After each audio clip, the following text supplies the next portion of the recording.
Hey, what's up, guys, and welcome back to the Inside View Real Estate Podcast. I'm here with the beautiful, suave Mr. Josh Zuniga, and today we're going to be talking about how to make some money in 2021 in real estate. Stay tuned. All right, guys, thank you for tuning in. I appreciate you. Hey, look, we're going to get right into it, and this is probably one of the topics I've been waiting for quite some time now. Is I'm how to excited make for some it. goddamn money in 2021 in real estate. And look, there's plenty of ways to do it. But I think people need some direction. They need somebody to hold them accountable and say, look, you need to actually do this shit. But they're afraid to pull the trigger. They're afraid I don't know why that is. I don't think it's because they need somebody like Josh Zuniga who's gonna help them actually accomplish some real estate goals. So Josh, 2021, what are you doing right now to make some money? I'm doing everything. I'm doing as much as I can. Give me 4 things. 4 things, and these are the major 4 things that anybody can tap into. You know, and I know there's a lot of people that says, "Oh, do I need a real estate license to do X, Y, and Z?" And it's like, not necessarily. Okay, you can be involved in real estate, and you actually have a good set, or actually create a good setting for yourself as far as what your real estate portfolio can be. And one of 4 ways, and I will name them: wholesaling. Wholesaling is a big one, especially here within Arizona. And Do you need a license? You do not need a license. That's a lot of what people don't know. You do not need a real estate license to go in wholesaling. We can hold a whole video on that. Flips. Yep. Flips is something that Carl and I do quite a bit here within Arizona. God, I hate them, Yeah. but I love them. I hate them and love them. Like it's fun to actually do the process, but people don't know what the actual process is, and it sucks. It can be time consuming. It can be very stressful To do it right. Yeah, to do it right, and actually, go through the city and do all kind of crazy stuff. So that's a whole nother video as well. Airbnbs. Yep. The good, the bad, and the ugly with Airbnbs. God. Ugly. Everybody thinks that they're actually really, really sexy and there's like amazing, we're making all this money, but they don't know the background of actually being an Airbnb host. Dude, I have got stories for days. And we have plenty of stories that we can share with you at another date, for those. And also investing in rental properties, whether it's single family or multifamily. Those are the 4. That's not so sexy, though. Yeah, they're not, but they make money, right? Right. They make money. That's the biggest thing. So let's touch base a little bit on like each one of those. Let's start with wholesale. Wholesaling. See, here's why I like wholesaling, because there's very limited risk. And so understanding that, you as a consumer can go out right now and you can find properties that are off market that are distressed sellers. So what is a distressed seller? Somebody that needs to sell pretty quickly, probably needs to sell the house as is a situation, maybe they inherited it and, has been maintained for 20 or 30 years. Maybe it's a hoarder house, maybe it's a trustees, Love situation. hoarder houses. I love hoarder houses. Those are scary like stuff. Legitimately though? Yeah, there's scary stuff. But I've had some of my best returns on hoarder houses. And I've done homes, so. by the way, that there's one on Hearn specifically that every other wholesaler looked at it and was like, no fucking way. And I bought it and I made really good money on it. And I've got pictures before and after. It's shocking. But you don't need to have a real estate license to do this. So you can go out there and knock on doors and be like, hey, do you need to sell your house quick? And you can look at the house and be like, yeah, this thing hasn't been maintained in quite some time. Knock on the door and say, look, are you in a situation where you want to go rent for a little bit? Are you in a situation where you need to sell the house? Is the roof caving in? Get your family out of this shithole and let's put you in a nice rental, and take the equity out. You can do that. You get it under contract, and then you can do what's called an assignment, and that assignment is basically where you make the money. So you can assign it to Josh Zuniga or myself. We'll buy it. Yeah, we're looking to buy more homes, you get on a contract for $300,000. We'll buy it for $350,000. Yeah. Bam, you make that $50,000 difference because you knocked on a couple doors. But the cool thing about wholesaling is there's not a lot of risk. Yes, you're going to have to put some money into escrow for earnest money. Maybe it's $500, maybe it's $1,000. So you don't need a lot of money to start in wholesaling. So a couple resources for you if you're going to do wholesaling. Cody Sperber, the Clever Investor, my personal mentor. He's somebody that has mentored me. He's great wealth guy. of knowledge, guys. Yeah, Wealth of guys. knowledge. He's got some courses out right now. It's not a testimonial, it's not an endorsement, but he's got some really good courses that you can do some wholesaling. Yeah, and guys, and when I first got into real estate, wholesaling was like one of the things that I knew that I had to use as far as one of my tools and arsenals to actually be, a wonderful agent here, but also get deals for me as far as flips, and we'll talk about that next. Yep. But like Carl was saying, essentially it's flipping paper. Like you said, you're finding a distressed seller. He says, hey, I can give you $300, but at the end of the day, you know that, hey, I can probably assign this and for like $310 or $320 and make that small little spread within there. But if you say you close one at $10,000, you said you did one a month. Dude, and you don't need a mortgage for it. People think they need credit. You don't need credit. You don't need a mortgage. All you need is like $500 or $1,000 to put it into escrow. Yeah. And technically you need $0. Yeah, but that's like you said. If you do close one a month at $10,000, that's $120,000. That can change somebody's life. Yeah, for sure. And that can just be side income, and you can still continue to do your job. Yes. Doing outside of that. Now, there's definitely a lot more to go Risk, into and as there's some far different yeah, things yeah in there's there, some different yes. things you have to talk about as far as wholesaling, and you don't really know how to actually talk to people and negotiate. It was one of the biggest things in negotiating, because you can walk into somebody that's already distressed, probably in a very sensitive situation, and then for them to open up to you and say, hey, I want to buy your house. Well, who are you? One, how the hell did you get my number? Why are you knocking on my door? Just like if you were call their phone and be like, why are you calling me? Yep, Right. totally. So that's a little bit of on wholesale. Flips. Let's talk into that. So my family's been doing flips for over 15 years. I took it kind of like from my family's model I learned like 10, 15 years ago. And then 5 years ago is when I really started to put my own stamp on things. And I do flips for my family. I do flips for myself. And I do flips for other investors. Carl's been doing it for around the same time. My family's been doing it. I think he's got probably a little bit more, a few years on me. But flips is a wonderful way for actually, you're one of those buyers from those wholesalers, right? Yeah, totally. Yeah, I buy a so lot of so there's still enough meat on the bone. So when you buy it from a wholesaler, and then after you put in the rehab, and then you put resale, and you actually go for resale, Retail, yeah. retail.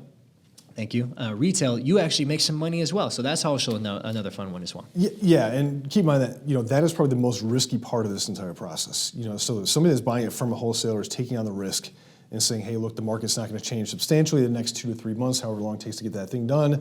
I'm buying the house as is. There's not a whole lot of warranties. There's not a whole lot of disclosures. That is why we compensated the money that we do, hopefully, if this comes out and works out into our advantage. So yeah, you're going to put, money into the rehab. You're going to have to put money down to actually purchase the property. Sometimes it's 15, 20, 25%, 30% down, depending on your hard money lender. Yep. And then you need to put the money down for the rehab too. So it can be a little bit more complicated.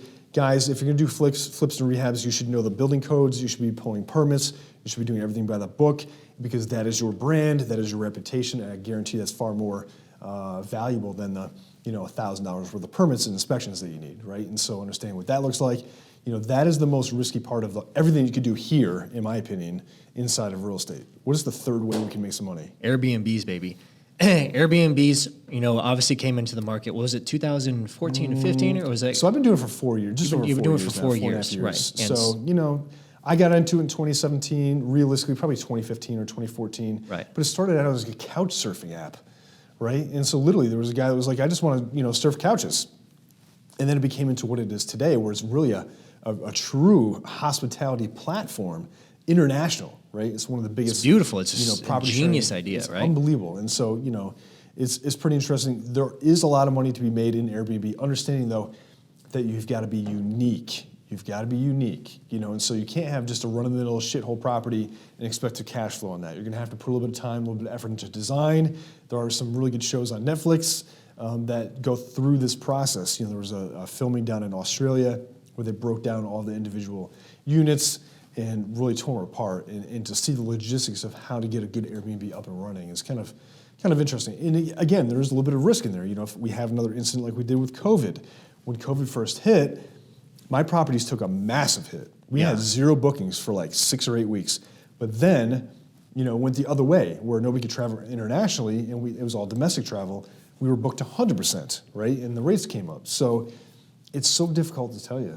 I just, that's a whole episode. And like you were saying, guys, Airbnb sounds sexy, but you have to realize once you're going into an Airbnb, you're creating a business. And I think a lot of people don't really know or understand what kind of business you're going into, as far as that. Now you're in the hospitality, industry, right? But you also need to know how to market, brand, and advertise your own properties. And Carl was very, very specific on that. And he said, you need to make them unique. And I always say, you need to make them sexy. I was like, people have, literally seconds to decide, scrolling through the photos, is this where I want to stay? What amenities do they have? What does it have to offer? How many bedrooms? And you might even have to go through a little rehab process with that, as well. And obviously putting in nice furniture, quality stuff, to actually get to that point where people are actually saying like, hey, this is one that's a super host. It's really nice. I want to book this one.